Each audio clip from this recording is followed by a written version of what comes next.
चलो बेटा, आज हम लोग जो पढ़ने जा रहे हैं ना वो पढ़ने जा रहे हैं atomic mass, molecular mass, formula mass. चलो हेडिंग डाल दें। चलो बच्चों, एटॉमिक मास, मॉलिक्यूलर मास आज हमारा टॉपिक है। एटॉमिक मास और मॉलिक्यूलर मास आज हमारा टॉपिक है। समझो होता क्या था 18th सेंचुरी में, है ना, 18th सेंचुरी में क्या था, हमारे पास मास स्पेक्ट्रोमीटर जैसा कोई डिवाइस नहीं था। अब आप बोलेंगे ये मास स्पेक्ट्रोमीटर क्या है? मास स्पेक्ट्रोमीटर एटम या मॉलिक्यूल का एक्यूरेट मास को मेजर करने वाला डिवाइस है। अगर आपको एटम या मॉलिक्यूल का एक्यूरेट मास, मॉलिक्यूल का एक्यूरेट मास अगर मेजर करना हो तो जिस डिवाइस से मेजर किया जाता है उसको मास स्पेक्ट्रोमीटर कहते हैं। मेरी बात समझ लें, 18th सेंचुरी में हमारे पास मास स्पेक्ट्रोमीटर जैसा कोई डिवाइस नहीं था। तो हमारे पास एक बड़ी दिक्कत आई साइंटिस्टों को कि हम एटम या मॉलिक्यूल का मास कैसे मेजर करें। बात समझ रहे हैं ना आप? 18th सेंचुरी में या 19th सेंचुरी के स्टार्टिंग में हमारे पास मास स्पेक्ट्रोमीटर जैसा कोई डिवाइस नहीं था। आज तो हम एटम और मॉलिक्यूल का मास एक्यूरेट मेजर कर सकते हैं। आज तो हमारे पास ये डिवाइस है तो हम एटम और मॉलिक्यूल का मास एक्यूरेट मेजर कर सकते हैं। बट हमारे पास 18th और 19th सेंचुरी में मास स्पेक्ट्रोमीटर जैसा कोई डिवाइस नहीं था। और जब मास स्पेक्ट्रोमीटर जैसा कोई डिवाइस नहीं था तो हमें बड़ी दिक्कत आ रही थी एटम और मॉलिक्यूल, क्योंकि वो बहुत छोटे होते हैं, तो उनका मास कैसे मेजर किया जाए। तब एक जुगाड़ लगाई। अब जुगाड़ क्या है बताओ, आपको बताता हूँ। जुगाड़ मतलब एक आइडिया लगाया गया। उस समय जो मास मेजर किए गए एटम या मॉलिक्यूल के, वो रिलेटिव एटॉमिक मास थे।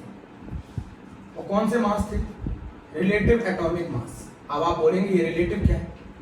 किसी चीज को स्टैंडर्ड मानकर उसके रिस्पेक्ट में मेजर किया गया मास। बेटा, जब हमारे पास मास स्पेक्ट्रोमीटर नहीं था तो फिर हमने एटम का और मॉलिक्यूल का मास मेजर कैसे किया? तो एटम और मॉलिक्यूल का जो मास हमने मेजर किया वो रिलेटिव एटॉमिक मास मेजर किया। अब ये रिलेटिव एटॉमिक मास क्या है? साइंटिस्टों ने किसी एक चीज को स्टैंडर्ड माना, उसके रिस्पेक्ट में सभी का मास मेजर किया। साइंटिस्टों ने एक चीज को स्टैंडर्ड माना, उसके रिस्पेक्ट में हर किसी का मास मेजर किया। उस मास को बोला जाता है रिलेटिव एटॉमिक मास। मेरी बात ध्यान से समझ गए? अब आपको मैं बताऊं, जैसे मान लीजिए ये सिर्फ एग्जांपल है समझने के लिए। मान लीजिए मैंने एक सिलेंडर ले लिया, इस सिलेंडर को बेटा मैंने क्या मान लिया? As a standard. इस सिलेंडर को मैंने क्या मान लिया? As a standard. इस सिलेंडर को मैंने स्टैंडर्ड मान लिया। एक सिलेंडर का जो मास है वो मैंने मान लिया 1 kg के बराबर है। ये मैंने स्टैंडर्ड मान लिया। अब इसके रिस्पेक्ट में हम सभी के मासेस को मेजर करेंगे। जैसे मान लीजिए मेरा मास जो आया वो आया 50 सिलेंडर के बराबर। तो इसे मैं 50 सिलेंडर ना बोलकर 50 kg बोल सकता हूँ, क्योंकि मैंने एक सिलेंडर को किसके बराबर माना? 1 kg के। मान लीजिए किसी ब्लॉक का जो मास आया वो आया 80 सिलेंडर मेजर करने पर, तो मैं इसको 80 kg बोल सकता हूँ। बेटा मैंने किसको स्टैंडर्ड माना? मैंने स्टैंडर्ड माना सिलेंडर। मैंने एक सिलेंडर को 1 kg माना। मैंने जो अपना वेट निकाला वो 50 सिलेंडर के बराबर आया। कि 50 क्या बता रहा है? जिस चीज को मैंने स्टैंडर्ड माना है उसके कंपैरिजन में मेरा मास 50 गुना ज्यादा है। जिस चीज को मैंने स्टैंडर्ड माना है उसके कंपैरिजन में मेरा मास 50 गुना ज्यादा है। उसको मैंने बोला 50 सिलेंडर। बेटा मैंने एक सिलेंडर स्टैंडर्ड माना है, उसके कंपैरिजन में मेरा जो वेट है वो 50 टाइम्स ज्यादा है। उसी को मैंने बोला 50 सिलेंडर। और एक सिलेंडर को मैंने 1 kg के बराबर माना तो मेरा वेट आ गया 50 kg। समझिए, मैंने किसी एक चीज को स्टैंडर्ड माना और उसके रिस्पेक्ट में सभी के मासेस को मेजर करना चालू किया। मैंने स्टैंडर्ड क्या माना? एक सिलेंडर का मास मैंने 1 kg के बराबर माना, तो मेरा जो वेट आ रहा था वो 50 सिलेंडर के बराबर आ रहा था। तो 50 सिलेंडर बराबर 50 kg। ब्लॉक का जो वेट आ रहा था वो 80 सिलेंडर आ रहा था, 80 kg के बराबर। सिमिलरली, ये सिर्फ समझाने के लिए, सिमिलरली इसी तरीके से साइंटिस्टों ने भी किसी चीज को स्टैंडर्ड माना, उसके रिस्पेक्ट में हर किसी का मास को उन्होंने क्या करना चालू किया? प्यारे बच्चों, मेजर करना चालू किया। मेरी बात इतनी समझ में आ गई हो तो आगे चलो। बेटा मास स्पेक्ट्रोमीटर वो डिवाइस है जिससे हम एटम या मॉलिक्यूल का मास एक्यूरेट मेजर कर सकते हैं, बट 18th सेंचुरी और 19th सेंचुरी के स्टार्टिंग में हमारे पास ये डिवाइस नहीं था। तो साइंटिस्टों ने किसी के रिस्पेक्ट में हमारा एटम या मॉलिक्यूल का मास मेजर करना चालू किया, तो उसे बोला गया कौन सा मास, रिलेटिव एटॉमिक मास। आप इस चीज को थोड़ा समझ लें, उसके बाद आगे चलते हैं। अब आप मुझसे एक क्वेश्चन पूछेंगे कि सर आपने स्टैंडर्ड किसको माना है, स्टैंडर्ड किसको माना, साइंटिस्टों ने स्टैंडर्ड किसको माना? तो साइंटिस्टों ने स्टैंडर्ड जो माना 1 AMU, जिसे 1 U भी कहते हैं। U का मतलब है बेटा यूनिफाइड मास, U का मतलब है यूनिफाइड मास। प्यारे बच्चों आपको दिखा है, U का मतलब है यूनिफाइड मास, AMU एटॉमिक मास यूनिट है। इन्होंने जिस चीज को स्टैंडर्ड माना वो था 1/12 mass of 1/12 mass of carbon 12 atom, इस चीज को स्टैंडर्ड माना, इसको 1 U माना, इसके रिस्पेक्ट में हर किसी का मास मेजर किया। किस चीज को स्टैंडर्ड माना? साइंटिस्टों ने जब मास को, एटॉमिक मास या मॉलिक्यूलर मास को मेजर किया तो किस चीज को स्टैंडर्ड माना? इस चीज को स्टैंडर्ड माना। अब बहुत सारे बच्चों का क्वेश्चन क्या होता है कि कार्बन को क्यों स्टैंडर्ड माना? बेटा जब स्टार्टिंग की गई थी, जब स्टार्टिंग की गई तो शुरुआत में hydrogen as a standard use किया गया, सबसे लाइटेस्ट एलिमेंट है इसलिए। फिर उसके बाद oxygen as a standard use किया गया, बट जो उन्होंने फाइनल माना वो कार्बन एज अ स्टैंडर्ड माना, कार्बन एज अ स्टैंडर्ड माना बाद में। उसका रीजन बता दूं, कार्बन का एक तो एक्यूरेट मास था कार्बन का 12 AMU, एक रीजन तो ये है।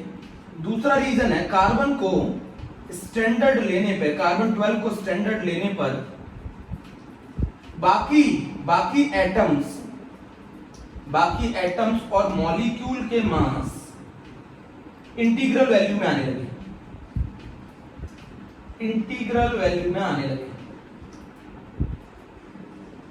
मतलब फ्रैक्शन में नहीं आए।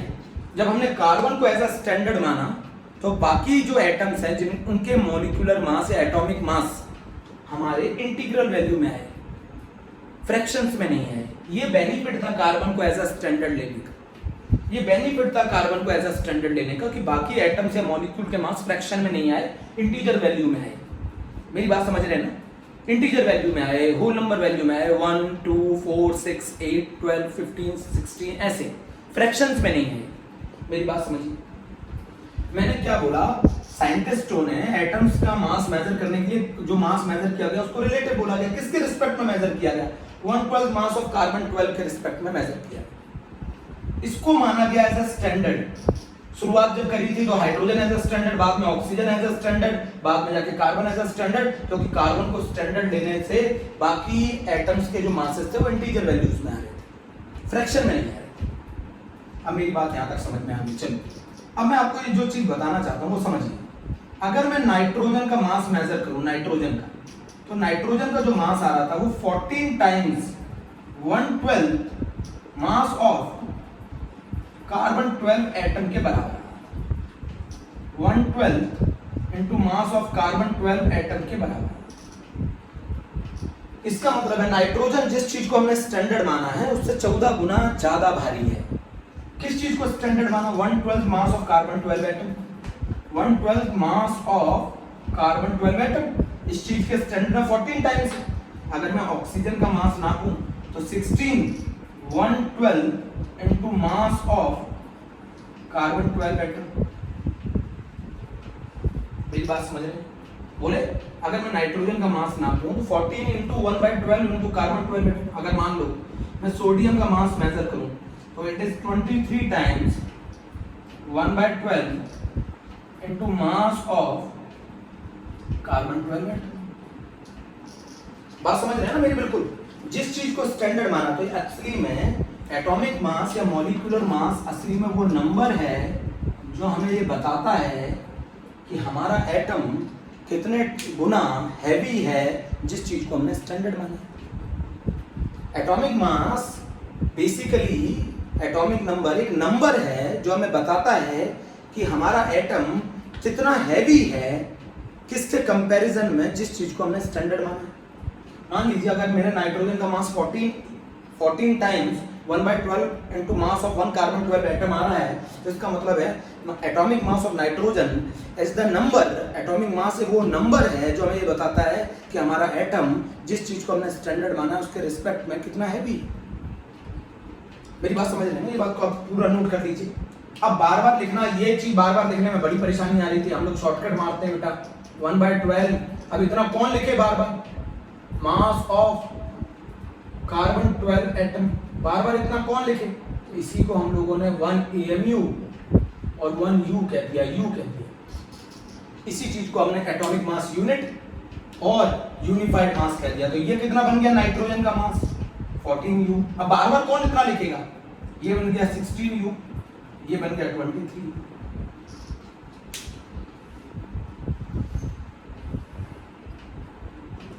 लिख लीजिए प्लीज, नोट कर लीजिए। किस चीज को स्टैंडर्ड मानकर हमने एटम या मॉलिक्यूल का मास निकाला है, किस चीज को हमने स्टैंडर्ड मान के एटम और मॉलिक्यूल का मास निकाला है, 1/12 मास ऑफ 1 कार्बन 12 एटम को हमने स्टैंडर्ड माना, बाकी का मास हमने उसके रिस्पेक्ट में निकाला।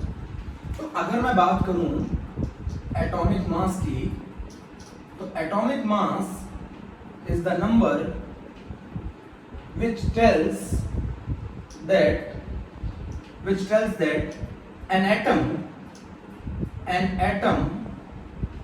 of an element, how many times that an atom, how many times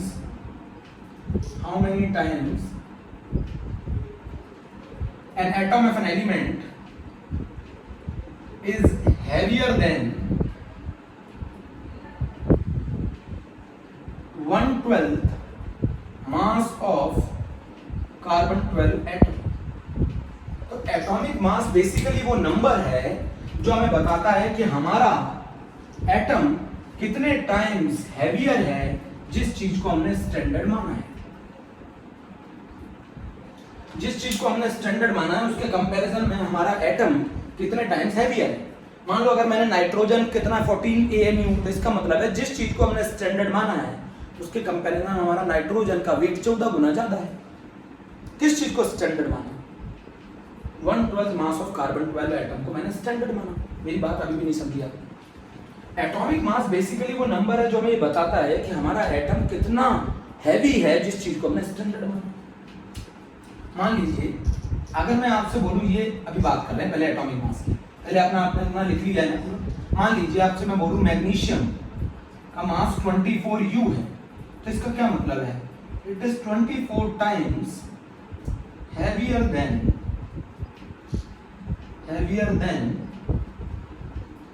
1/12 mass of 1 carbon 12 atom. मेरी बात समझ रहे हैं? ये बताता है हमें कौन, एटॉमिक मास। एटॉमिक मास असली में बेसिकली एक नंबर है जो हमें बताता है कि हमारा एटम कितना हैवी है जिस चीज को हमने स्टैंडर्ड माना है। नोट कर लिया? अब मेरी बात सुनिए बहुत ध्यान से सुनिएगा, रिलेशन बहुत समझना है। अब मास स्पेक्ट्रोमीटर आ जाने के बाद एक कार्बन 12 एटम का जो मास है, वैसे कार्बन एटम का जो मास होता है बेटा, एटम बहुत छोटा होता है तो उसका मास ग्राम में मत निकालो। क्यों नहीं निकालो? क्योंकि ग्राम में वो वैल्यू बहुत कम होगी। तो ज्यादातर हम 1 एटम 2 एटम 4 एटम 5 एटम के मासेस हम AMU में निकालते हैं या U में निकालते हैं। यू मालूम है ना, यूनिफाइड मास। तो एक कार्बन 12 एटम का मास कितना होता है, मुझे एक चीज बताओ, 12 AMU या फिर 12U कह लो। अगर वो आपसे क्वेश्चन पूछे कि ये मास आप ग्राम में निकाल के बताओ, तो एक कार्बन 12 एटम का मास, एक कार्बन 12 एटम का मास जो ग्राम में आता है वो आता है 1.99 इंटू 10⁻⁻23 ग्राम। एक कार्बन एटम का जो मास है AMU में इतना होता है, ग्राम में इतना होता है। तो मुझे ये बताइए 1 AMU या 1 U किसके बराबर है? तो 1 AMU और 1 U बराबर है 1.99 इंटू 10⁻⁻23। ये किसका मास हो गया? कार्बन 12 का, डिवाइडेड बाय कितने ग्राम के बराबर है। मैंने आपको बताया था 1 AMU बराबर होता है 1/12 मास ऑफ कार्बन 12। ब्रैकेट में लिख दूं 1/12 mass of carbon 12 atom. Carbon 12 atom का मास कितना आया ग्राम में? 1.99 इंटू 10⁻⁻23। 1/12 12 से डिवाइड किया, ये वैल्यू आ गई 1.66 into 10 की पावर माइनस 24 ग्राम। तो 1 U या 1 AMU बराबर होता है 1.66 into 10 की पावर माइनस 24 ग्राम। क्या अंडरलाइन करने में था? बोलो। मान लो आपको किसी भी नाइट्रोजन एटम का मास ग्राम में निकालना, तो पहले अगर मैं आपसे बोलूं नाइट्रोजन एटम का मास निकालो, तो आप क्या बोलोगे? नाइट्रोजन एटम का मास आएगा 14 U, बट मैंने आपसे ग्राम में पूछा है, तो आप एक AMU कितने ग्राम के बराबर होता है? एक AMU बराबर होता है 1.66 into 10 की पावर माइनस 24 ग्राम। आपका मास आ गया नाइट्रोजन का ग्राम में, आपका नाइट्रोजन का मास आ गया ग्राम में। भाई नाइट्रोजन का मास अगर आप एक एटम का निकालोगे तो वो 14 U के बराबर होगा। बेटा एक चीज और बता दूं, 1 AMU, बेटा ये सब बहुत इंपॉर्टेंट है, और 1 U आप लोगों को बता दूं ये वैल्यू बराबर होती है 1/Na ग्राम की। अब आप ये बोलेंगे Na क्या है? सब बच्चों को मालूम है, सब बच्चों को मालूम है Na क्या है, एवोगैड्रो नंबर है, बहुत ज्यादा यूज होगा, 6.022 into 10 की पावर 23। ये पुट करो, ये वैल्यू बराबर है, ये भी बहुत इंपॉर्टेंट है। तो आप इसी चीज को नाइट्रोजन के मास को आप ऐसे भी लिख सकते हैं 14 into 1/Na ग्राम। मैंने सारी चीजें क्लियर कर दी। तो अगर एक नाइट्रोजन एटम का मास, वैसे बेसिकली हम यू में निकालते हैं क्योंकि नाइट्रोजन एटम बहुत छोटा है, बहुत छोटा है, बहुत स्मॉल है, ऐसे लिख सकते हैं।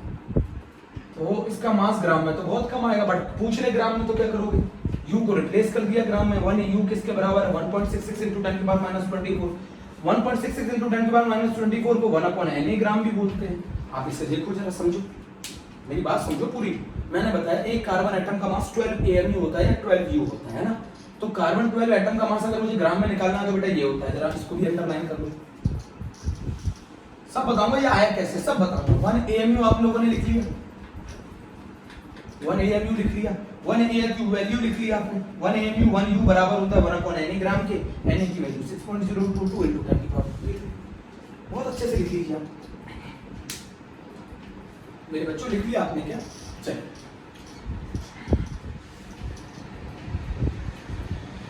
बेसिकली मैं आपको एक और चीज थोड़ी सी हिंट दे दूं।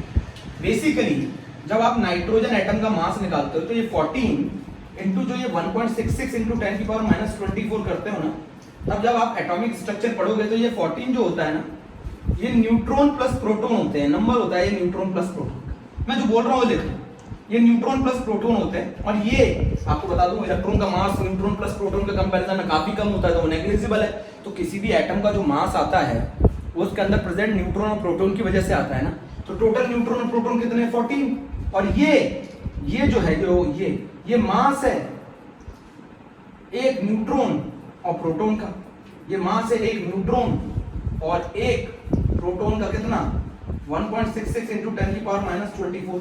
तो ये बताओ नाइट्रोजन में टोटल न्यूट्रॉन और प्रोटॉन कितने हैं? 14। तो और एक न्यूट्रॉन और प्रोटॉन का मास कितना है? 1.66 into 10 की पावर माइनस 24 ग्राम। मल्टीप्लाई कर दो तो टोटल नाइट्रोजन का वेट आ जाएगा नाइट्रोजन एटम का। नहीं समझ में आया? अब जरा मेरी बात समझो, यहाँ पर मेरी बात बहुत ध्यान से समझो। ये जो मास है इसको आप लोग पढ़े हैं, आप लोग पढ़े हैं 1.66 into 10 की पावर माइनस 27 kg होता है। ये मास आप लोगों ने पढ़ा है। मान लीजिए अगर मैं आपसे बोलूं ऑक्सीजन एटम का मास निकालो, तो आप बड़े आराम से कर सकते हैं। याद रखना, ऑक्सीजन एटम का मास हो गया 16U। 16U, तो ये 16 क्या है? मुझे एक चीज बताओ, ये 16 क्या है? ये न्यूट्रॉन प्लस प्रोटॉन है ना। तो 16U, U क्या है? एक न्यूट्रॉन और प्रोटॉन का मास 1.66 into 10 की पावर माइनस 24 ग्राम। तो टोटल मास आ गया ना ऑक्सीजन एटम का, कितना? टोटल मास आ गया ना ऑक्सीजन एटम का ग्राम में 1.66 into 10 की पावर माइनस 24 ग्राम। असली में ये जो बेसिकली जो ये 1.66 है, ये मास ऑफ न्यूट्रॉन और प्रोटॉन है, और टोटल न्यूट्रॉन और प्रोटॉन कितने हैं? 16। तो टोटल न्यूट्रॉन प्रोटॉन का मास कितना होगा? 16 into 1.66 into 10 की पावर माइनस 20। बेसिकली किसी एटम का मास प्रोटॉन और न्यूट्रॉन की वजह से आता है, इलेक्ट्रॉन की वजह से नहीं आता, क्योंकि इलेक्ट्रॉन का मास उनके कंपैरिजन में नेग्लिजिबल होता है। मेरी बात समझ रहे हैं ना? और ये 14 जो नंबर है टोटल न्यूट्रॉन और प्रोटॉन बताता है। टोटल नाइट्रोजन के अंदर टोटल न्यूट्रॉन और प्रोटॉन कितने होंगे? इतने। और एक न्यूट्रॉन और प्रोटॉन का मास इतना होगा, तो टोटल 14 का कितना होगा? मल्टीप्लाई कर दिया। कौन सी रॉकेट साइंस है बेटा? कौन सी रॉकेट साइंस है? बहुत आसान है। ये ऑक्सीजन एटम का मास निकालिए। ये चीज रिक्वायर्ड होगी आगे जाके, जब आप मोर कंसेप्ट पढ़ेंगे। मैं आपको फिर बता रहा हूं, आगे जाके आपको ये चीज रिक्वायर्ड होगी। तो आपको समझ में आया ना, जब हमने मास मेजर किया तो हमने किस चीज को स्टैंडर्ड माना? जब हमने मास मेजर किया तो हमने किस चीज को स्टैंडर्ड माना? 112 मास ऑफ 1 कार्बन 12 एटम। पर कब माना? जब हमारे पास मास स्पेक्ट्रोमीटर नहीं था। आज तो हमारे पास मास स्पेक्ट्रोमीटर है, उसकी मदद से हम एक्यूरेट रिजल्ट निकाल सकते हैं एटम और मॉलिक्यूल। अब हम पढ़ने जा रहे हैं मॉलिक्यूलर मास। कुछ नहीं होता, मॉलिक्यूलर मास कुछ नहीं होता, सभी एटम्स के मास का सम कर दो। अब जैसे एनसीईआरटी बोलती है H2O, तो ये बताओ H2O किससे मिलकर बना है? 2 hydrogen atom plus 1 oxygen atom. Hydrogen atom का वजन 1, ऑक्सीजन एटम का वजन 16, तो टोटल मास आ गया 18U। इसका मतलब क्या है कि आपका H2O मॉलिक्यूल जो है वो 18 टाइम्स हैवियर है, जिस चीज को आपने स्टैंडर्ड माना। और स्टैंडर्ड किसको माना आपने? 112 मास ऑफ कार्बन 12 एटम। बहुत आसान है। H2O निकाल लिया, CO2, तो इसका मास क्या है? 1 कार्बन की वजह से, 2 ऑक्सीजन की वजह से। तो 1 कार्बन की वजह से कितना होता है? 12, 2 ऑक्सीजन की वजह से कितना हो गया? 32, टोटल आ गया 44। ये मॉलिक्यूलर मास है।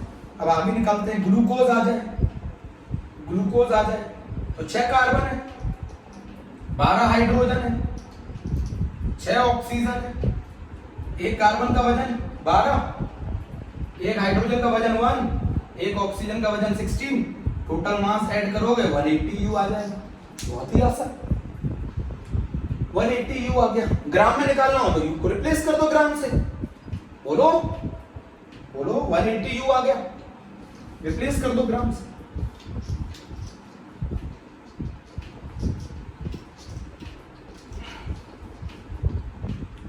अब जरा मेरी बात समझो, ये तो निकाल लिया आपने। अब आप यूरिया निकाल लो, NH2CONH2।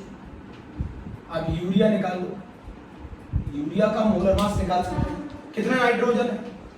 2 नाइट्रोजन है, प्लस 4 हाइड्रोजन है, प्लस 1 कार्बन है, प्लस 1 ऑक्सीजन है। 2 नाइट्रोजन का वजन 14 है, 4 हाइड्रोजन का वजन 1 है, 1 कार्बन का वजन 12 है, 1 ऑक्सीजन का वजन 16 है। बेटा ये आ जाएगा टोटल 60U आ जाएगा यूरिया का वजन। अब आप निकालिएगा, अभी आप होमवर्क में लिख लो, आप निकालिएगा किसका वजन? सुक्रोज का, शुगर का निकालना, सुक्रोज का निकालना। आप H2SO4 का निकालना, जिसकी जरूरत होगी वो निकालना। सुक्रोज का निकालना, H2SO4 का निकालना। बोलो, चलो एक और बोल देता हूं, एथिलीन ग्लाइकोल का निकालना।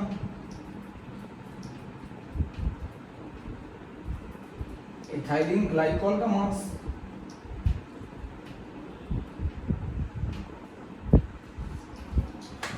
इन सभी के मोलर मासेस निकालेंगे।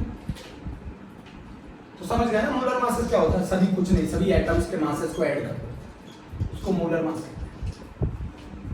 तो अगर H2O का मास, अगर H2O का मास 18U आ रहा है, तो इसको ग्राम में कन्वर्ट करो। 18 into 1.66 into 10 की पावर -24 ग्राम। इसको आप ऐसे भी लिख सकते हैं 18 into 1/Na ग्राम।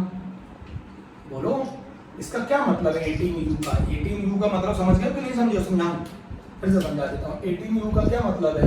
18U का मतलब है it is 18 times, it is 18 times जिस चीज को आपने स्टैंडर्ड माना है 112 मास ऑफ 1 कार्बन 12 एटम। खत्म हो गई कहानी, मॉलिक्यूलर मास की कहानी भी खत्म हो गई। बोलो, अब आ जाते हैं आयनिक सॉलिड। अब हम लोग आयनिक सॉलिड पे आ जाते हैं।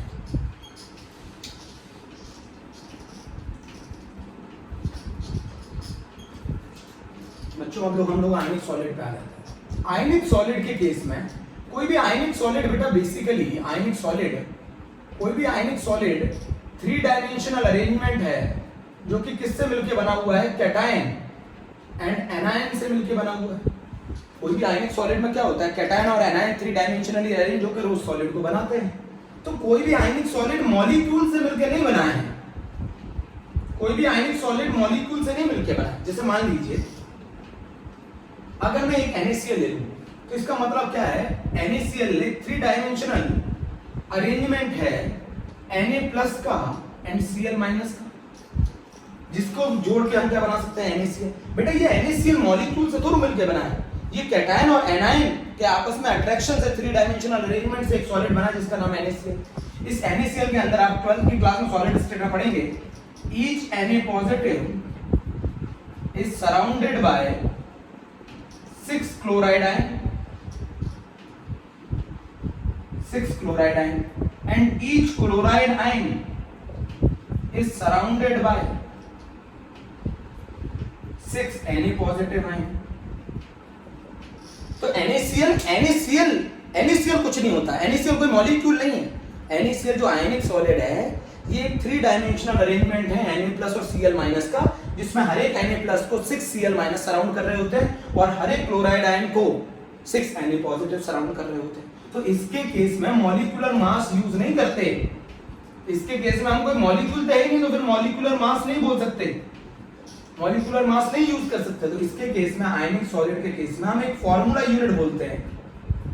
NaCl एक फार्मूला यूनिट है किसकी? Na+ की और Cl- के। तो इसके केस में हम जो मास यूज करते हैं वो फार्मूला मास यूज करते हैं। तो NaCl का फार्मूला मास कितना हो गया? 23 + 35.5 and it is equal to 58.5 U। ये NaCl का फार्मूला मास हो गया। तो किसी भी आयनिक सॉलिड कोई मॉलिक्यूल से मिलके तो बने नहीं, आयनिक सॉलिड मिलके बने हैं कैटायन और एनायन से, और कैटायन और एनायन 3 डायमेंशनल अरेंजमेंट में कंबाइन होकर हमें क्या देते हैं? NaCl देते हैं। तो उसके केस में हम लोग मॉलिक्यूलर मास नहीं बोलते, उसके केस में हम बोलते हैं फार्मूला मास।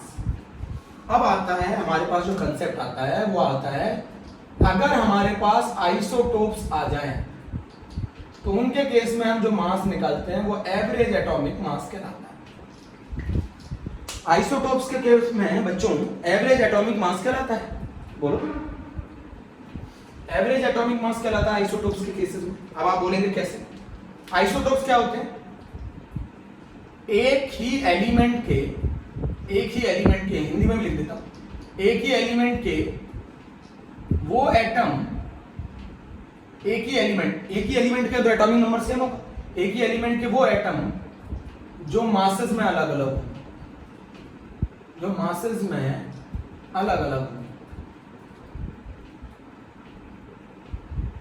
एक ही एलिमेंट के वो एटम जो मासेस में अलग अलग हो, उन्हीं को कहते हैं आइसोटोप्स। आइसो मतलब होता है सेम, टोप मतलब टोपी मतलब मास।